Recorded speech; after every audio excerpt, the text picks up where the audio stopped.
Die Kampfstation ist stark befestigt und verfügt über eine größere Feuerkraft als die halbe Sternenflotte. Aber ihre Verteidigung ist auf einen direkten Großangriff hin ausgerichtet. Ein kleiner Ein-Mann-Jäger müsste den äußeren Verteidigungsgürtel durchbrechen können. Nun, das Imperium betrachtet einen Ein-Mann-Jäger offenbar nicht als Bedrohung. Sonst hätten sie da ein dichteres Verteidigungsnetz. Das ist unmöglich, selbst für einen Computer. Das ist nicht unmöglich. Ich habe zu Hause Wumpratten von meiner T16 aus abgeknallt. So, du hast also deine Belohnung und verschwindest. Ganz richtig, ja. Da sind noch ein paar alte Schulden, die ich mit diesem Zeug abzuzahlen habe. Selbst ohne das würde ich nicht hier bleiben. Oder hältst du mich für so blöd? Komm doch. Warum siehst du dich nicht mehr um? Dann pass gut auf dich auf, Han. Darin bist du ja ein Meister, nicht wahr? Hey, Luke. Möge die Macht mit dir sein.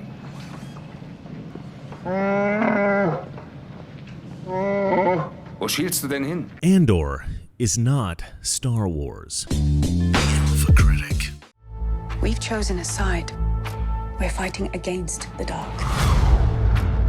There is an organized rebel effort. Drill down and get a hunt started. Andor is getting rave reviews. Critics love it. A lot of fans love it. People I know and respect love it. But I hate it. I hate it more than Anakin hates sand. I hate it more than Rian Johnson hates expectations. I even hate it more than the sequels.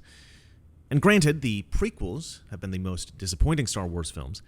The sequels were a pure betrayal of everything Star Wars, but in a way, Andor is kind of worse than all of these. Because Andor, in many ways, is a fantastic series. The cinematography is beautiful.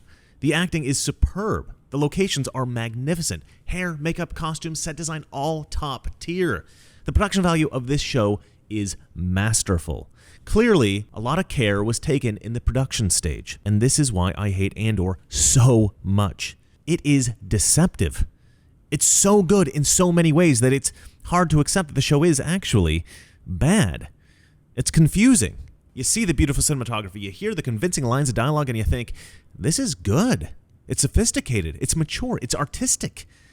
But it's not. It's not sophisticated, it's pretentious. It's not mature. A gifted 12-year-old could scrawl better dialogue. And it's not artistic.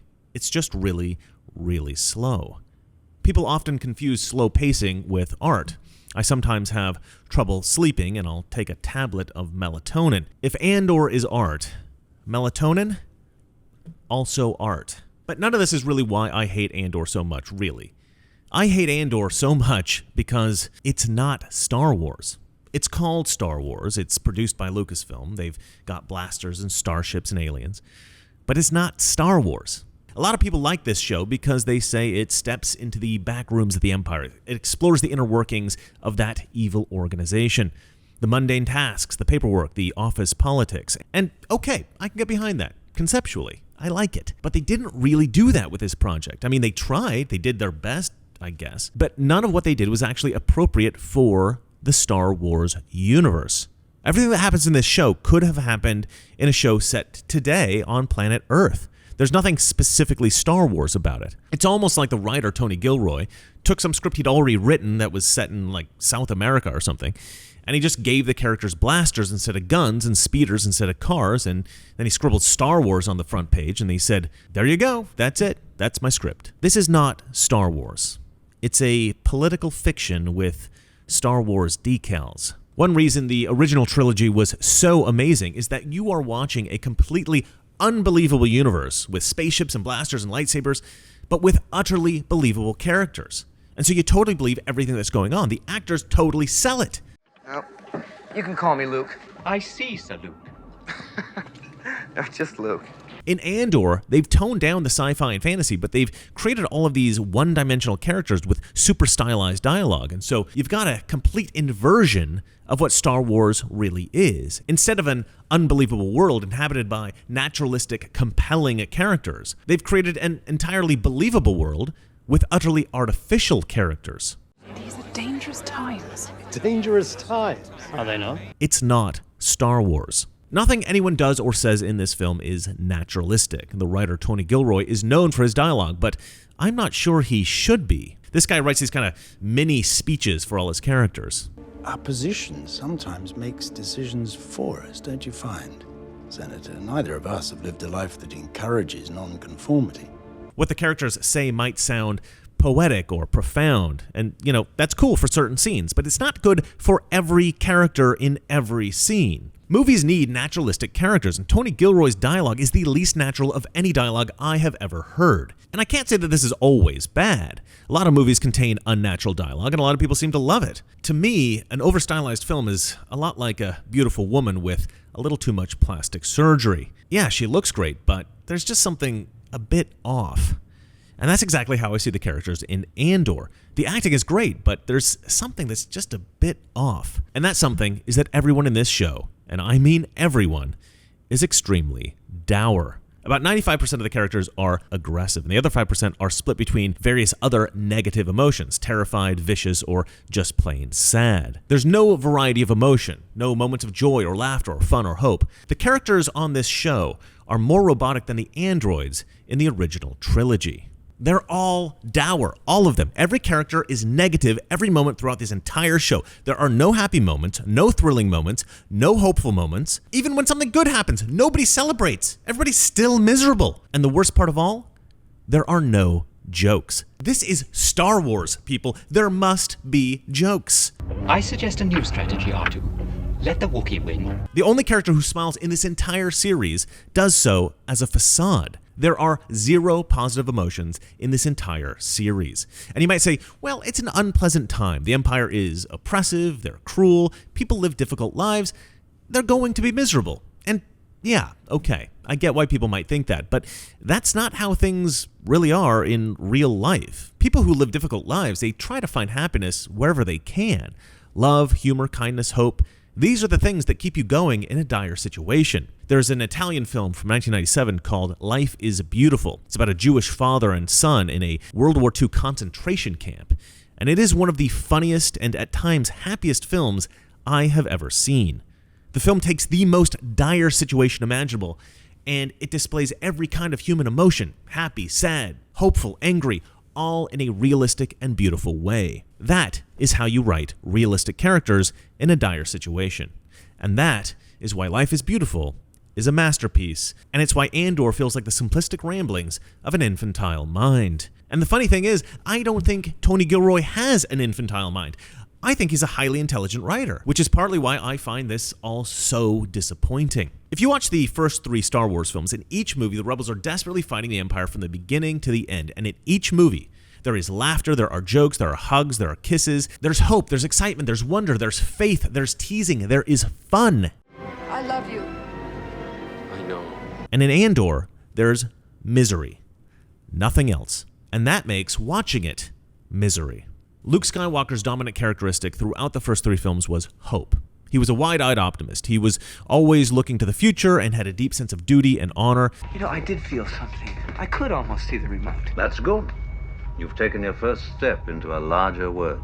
But there were moments of frustration and anger and fear and sadness. Han Solo was introduced as a bitter criminal, a religious skeptic, a greedy scoundrel. But even before his redemption moment at the end of Star Wars, Han, at various moments, also expressed hope and excitement and fun and laughter. And Leia, the strong female spy and military leader, she was also vulnerable and sweet and funny and happy. Even though each of them had a dominant characteristic, all of them expressed every kind of human emotion.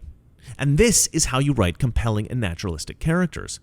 In Andor, the emotion of every single character seemed fixed at one monotonous note: misery. Why would you do it? It's just bad writing. What's even worse is that there only seem to be 2 motivations for every character in the series. The villains are ambitious, and the heroes are spiteful. That's it. Those are the only 2 motivations anyone has on this show. And there are a lot of characters, and there's a lot of stuff that happens, and yet 2 motivations. No more. Every villain seems motivated by sociopathic levels of ambition, and every hero seems motivated by vengeance. He fell in love with a local woman and lost a promotion. Then he lost the woman. Then he lost his taste for the Empire.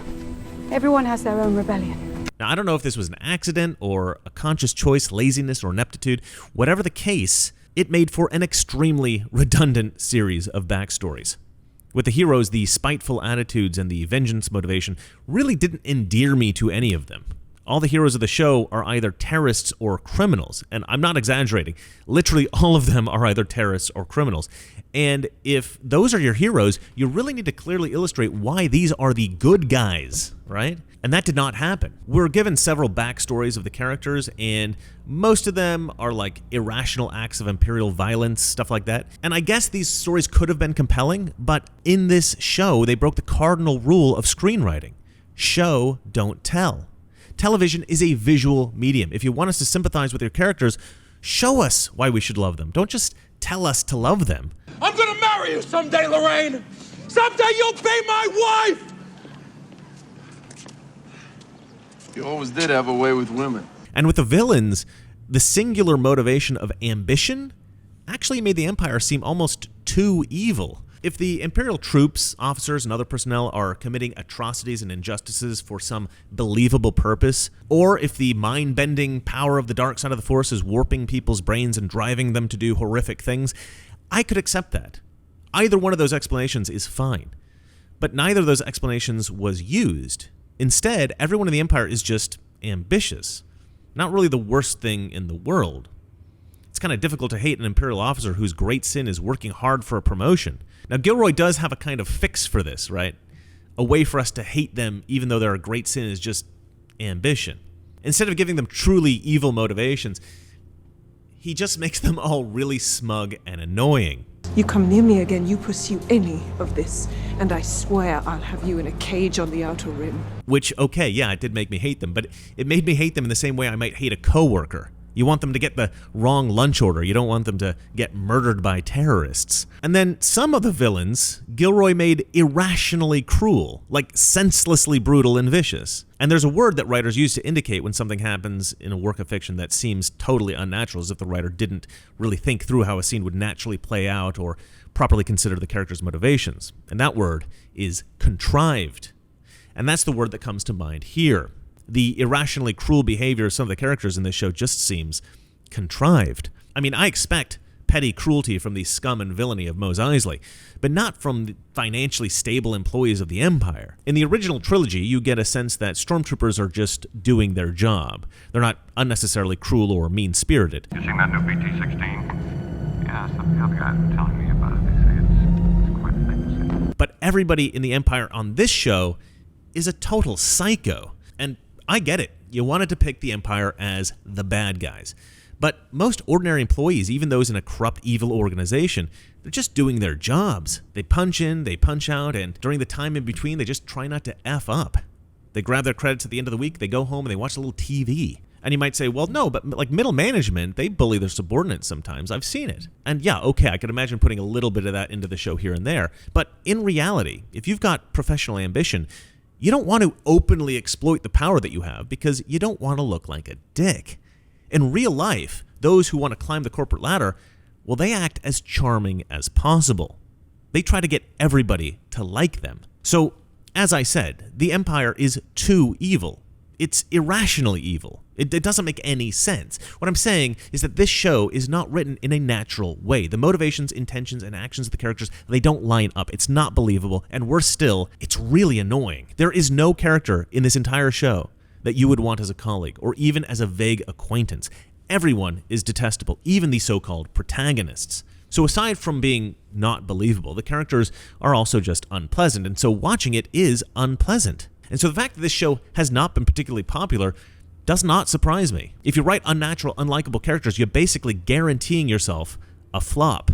There are actually 3 main storylines in this show, and the writers completely disconnected the stories from each other, which I've never seen that before. It's bizarre and completely inexplicable because each story revolves around the main character, Cassian Andor, and so there's no reason that these 3 stories should be disconnected, and yet they are. And this is a problem because we never really get to invest in the lives of any of these characters. Each of these 3 storylines involve entirely new sets of protagonists. In the first story, we meet Andor's mother, his ex-girlfriend, her current boyfriend, Andor's droid, and a few other characters. But when Andor moves on to the next storyline, we are introduced to an entirely new set of characters, and we just abandon all the old ones that we just met. Now, some of these characters pop up again toward the end, but not in a really significant way. When we then move to the third story in the series, we again get a whole new cast, and again abandon all the old characters that we just met. And ask me how much I care about any of the characters from this series. Honestly, I barely remember them. I finished watching it 2 days ago, and I've already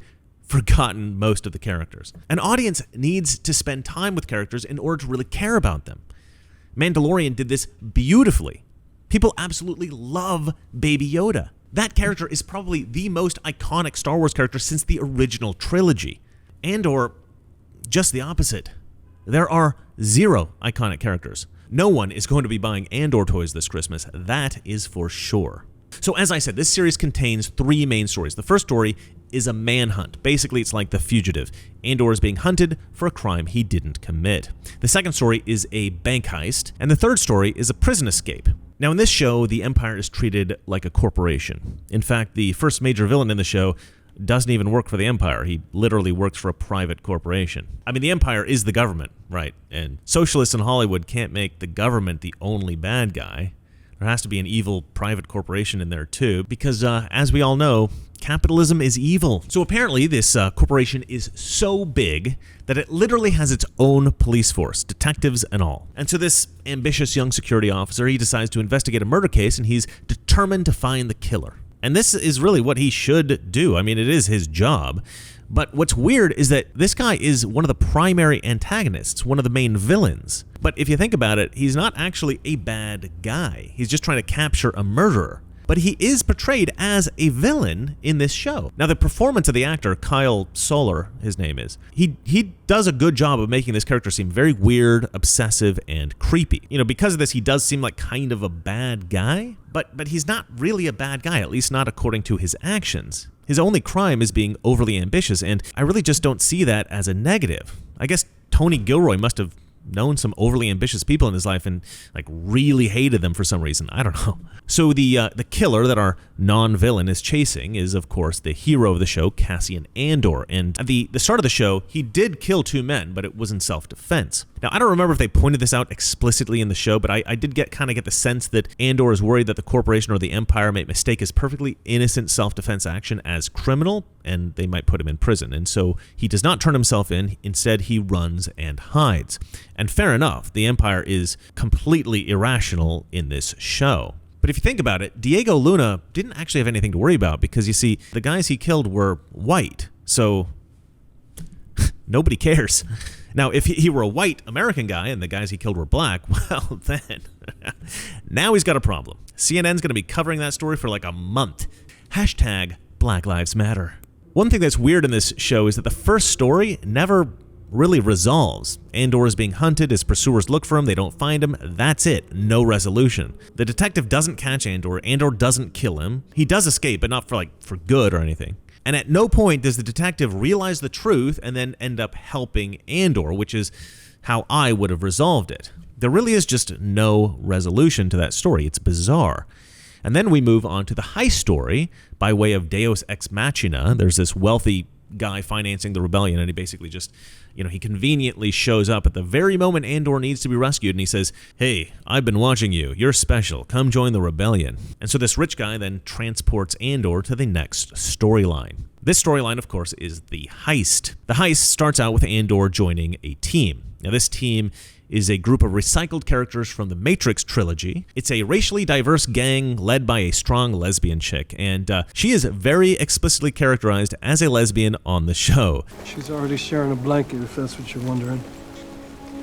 She is, quote, sharing a blanket, as they put it, with a woman of color, because it's not progressive enough to have a strong female leader of an ethnically diverse group of rebels. No, you need that strong female leader to be a lesbian in an interracial relationship. And you also need to state all of this explicitly in the dialogue so that everybody watching knows exactly how intensely progressive this Star Wars series is. I think even transgender dudes are watching this show like, it's a little much. But this ragtag cast of characters, one, they're not interesting, and two, we really don't get enough time to care about them. And this was an easily avoidable problem. Instead of introducing all these guys in episode 4 or whatever, we could have just started the show with these folks. But instead, there was this whole other cast of characters during the Fugitive storyline that we've completely abandoned now. And, now we got to learn about these new guys. And spoiler alert, we never really do. They then kill off a bunch of characters from all 3 of these storylines. And honestly, I didn't care about any of them. Typically, you want to see somebody die and go, oh, that's terrible, that person died. You watch people die in this one, you're like, okay. It's pretty terrible, actually. But you know what? It's extremely difficult to care about characters that are just smug and bitchy and passive-aggressive all the time. I mean, they each have a sob story, but as I said before, I really could not have cared less about any of them. They were all so one-dimensional that their sad stories just felt like cheap emotional manipulation. Now, after the heist, Andor flees to a tropical paradise to enjoy his newfound wealth, kick back, and relax. He's retiring from the rebel business, but then he's arrested. But you know what he's arrested for? This is real, I am not joking. He's arrested for being in the same area as some other random guys who are running from the police. He's arrested for no reason. And then he's imprisoned without any investigation. And this is another example of the Empire is too evil. I mean, it's just stupid. Now, the planet that he's supposed to be on is a tropical playground for wealthy tourists. Now, even in a corrupt country, wealthy tourists are not often arrested and then sent to prison without a trial. Because if this happens, it's quite possible that this wealthy tourist may be connected to somebody important, and the arresting officer, judge, and everybody else involved might lose their jobs, get sued, or if the person is particularly important, those involved might just disappear. And so the motivations and actions of the characters in this particular part of the show are especially ridiculous. I mean, this honestly just feels like lazy writing. So anyway, Andor goes to this prison that's essentially a slave labor camp, and here we meet a whole new cast of characters. And you know what? This whole thing about these 3 different storylines with 3 totally separate casts of characters, I don't understand why they just didn't start with a group of guys, have that storyline go into the next one, have that storyline go into the next one. I mean, this is so obvious. He could be arrested either for the killing of the 2 guys at the beginning of the show, or he could be arrested for the heist in the middle part of the show, and that's why he might be in prison here. I don't know why he has to be in prison for, no reason. I guess they're just trying to make it so that his imprisonment is unjustified or something like that, because he did kill 2 people, and he did commit a massive heist.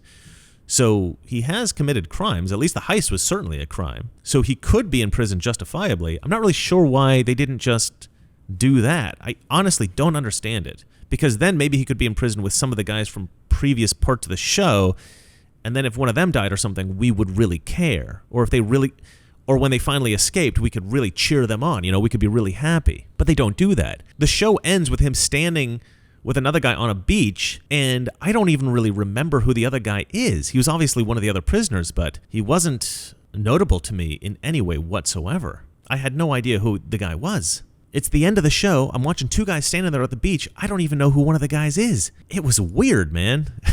Now, one funny thing about this Prison Break storyline is that it's an entirely male cast.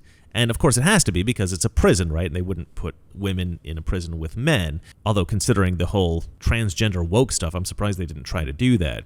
But anyway, this by far is the best story of the 3. And I just find it funny how the lack of overt feminism in this particular part of the series didn't seem to in any way diminish the quality of the show. It's bizarre. It's almost like Hollywood's obsession with female empowerment, racial diversity, and LGBTQ messaging hurts the quality of storytelling as opposed to improves it. But no, that can't be right. Diversity is our strength. So there's this prison escape. It's pretty good. But there is one scene in particular that I actually laughed out loud at. The actor Andy Serkis plays a character called Kino Loy, and this guy has to announce to the entire prison that they have been freed. He's got to announce this over an intercom, right? And he's got to give this inspiring speech to rile up the prisoners. And this is the same problem I mentioned before. Nothing these characters do or say seems naturalistic, because Andy Serkis is considered a great actor, right? So now, because Andy Serkis is considered a great actor, I guess he must have felt obliged to give some kind of super emotional performance here or something, but it doesn't really work for the scene. This kind of scene doesn't require a super emotional performance. He really should have just explained calmly what was going on to the other prisoners, but, he's an actor, so he's got to be emotional. I genuinely laughed out loud watching this. It was ridiculous. So then when they finally escape, everybody's jumping off this prison platform into the ocean, and they're swimming to shore. And the Andy Serkis character, he walks away from the edge slowly, and he says, very solemnly, "I can't swim." Can't swim! And this is supposed to be this like very dramatic, sad moment. Honestly, I rolled my eyes. Because you know what? It was just such obvious emotional manipulation. And I don't know, it just didn't work. Maybe it worked for most people. If so, I'm wrong, okay? If it worked for you, if it worked for everybody else, I'm wrong. But it didn't work for me. Now, as I've said, I hate this project mostly because it was a Star Wars project that wasn't really Star Wars. But honestly, it didn't have to be like this. I mean, a fugitive story in Star Wars, that's fine. That works. I can get behind that. A heist story, yeah, okay. That can work. A prison escape, that's one of the main parts of the original Star Wars film. Well, a prison rescue, but same thing, right? So you know what? I love that idea. I love all these ideas. They all could have worked fine. But I think the problem is that when a writer is looking at the world through a distorted lens, he's inevitably going to write artificial dialogue. He's inevitably going to write irrational motivations. He's going to write unnatural actions. And one recurring theme on this show was the dysfunction of relationships. And that's what I think Tony Gilroy's problem is. I think that he looks at the world through a distorted lens. I don't know what kind of trauma this guy's endured in his life, but it seems like it might have been pretty severe. One recurring theme on this show was the dysfunction of relationships. Again, I don't know what happened to Tony Gilroy in his life to make him so cynical to committed relationships, but every old-fashioned heterosexual relationship on this show is dysfunctional. Is that a problem? You can't be serious. These people hate me. They spend every day trying to undo anything I've touched. Well, perhaps tomorrow they'll think twice. Even the lesbian couple constantly bicker, and honestly, it is exhausting. Maybe I'm a rich girl, running away from her family. That's cold. Even for you. But it's the heterosexual relationships that seem to really be the target of Gilroy's cynicism. Relationships on this show are all either phony or abusive. And whatever the problem is, it's always the fault of the men. Thanks, Tony. Every man in a relationship on this show is depicted as both a misogynist and violent. One woman is depicted as such a battered woman that she's literally shaking in fear when her husband is around. It is absurd.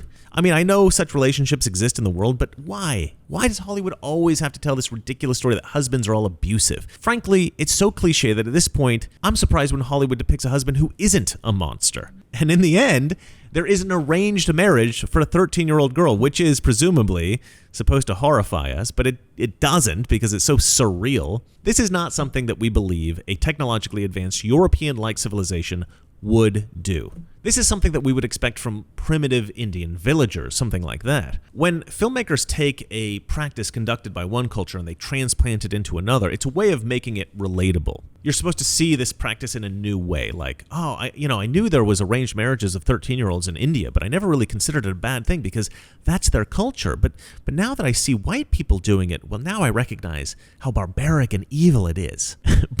But the problem with doing this here is that the morality lesson doesn't work. For one thing, Westerners already think that arranged marriages are horrific. And secondly, this just doesn't happen. Rich white people don't sell their children for more wealth or power. At least not anymore. And people can't really imagine this ever happening again in the future. So what is supposed to be an exotic practice made uncomfortably familiar just ends up becoming a boring story element that's so outside the realm of believability that we ignore it. But then again, maybe Tony Gilroy wasn't trying to provoke any kind of thought at all. Maybe he's just watched too much Game of Thrones. And if that's true, fair enough. He's just trying to create a provocative twist in the plot that'll leave audiences gasping. But in this case, all the problems that I just mentioned, they still apply. At the end of the day, writing good shows is hard. Directing good shows is hard. And I appreciate what Tony Gilroy tried to do here, and maybe trying to slow the pace and adding heaps of passive-aggressive dialogue just wasn't the right choice for a Star Wars series. But I can't help but think that even with these choices, Andor might have been a good show if only Gilroy's vision of the world were not colored by such a radically left political perspective. He was exploring motivations for the rebels to fight against the Empire, and I'm convinced that had he just looked to the current situation in America, he might have been able to produce something that wasn't just believable, but even relatable. The current presidential administration has been instructing social media companies to silence their critics. The FBI is hunting down Capitol protesters for trespassing because they support the wrong guy for president. Many Americans seem to be all too willing to believe obvious lies in order to justify their hatred against anyone with a different political view. People's minds have become so twisted these days that sometimes it feels like the dark side of the Force is a real thing. Well, that's it for me. Until next time, may the Force be with you. Good night.